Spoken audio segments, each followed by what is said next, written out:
Crisis at the border escalating this morning. El Paso's mayor declared a state of emergency as an influx of migrants gather there. This comes days before Title 42 is set to expire. Cleo Green joins us here in the studio. Cleo, officials expect those numbers to go up massively in the coming days. Yes, Kara, and we're seeing those images all weekend long. An influx of migrants, thousands of them, including children, bundled up trying to cross the southern border. Here's the deal. Former President Trump's Title 42 rule basically deterred more than 2.5 million migrants from crossing since March 2020, turning away illegal migrants to prevent the spread of COVID-19. But once it expires, it sets in motion plans for emergency housing, food, and other essentials. Now, Governor Greg Abbott, he's been tweeting all weekend long here, too. His caption here says Texas is ramping up our border strategies through Operation Lone Star ahead of President Biden's reckless decision to end Title 42. Until Biden does his job, Texas will continue stepping up in his absence to keep our communities and our nation safe.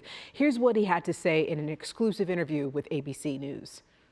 If the courts do not intervene and put a halt to the removal of Title 42, it's going to be total chaos.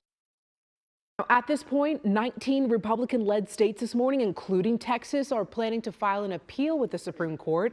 Title 42, now that is set to expire this Wednesday. El Paso, they declared a state of emergency over the weekend, reporting a surge of as many as 5,000 new migrants a day. And officials, well, they're scrambling to find shelter for migrants with the hopes to relocate them to some bigger cities.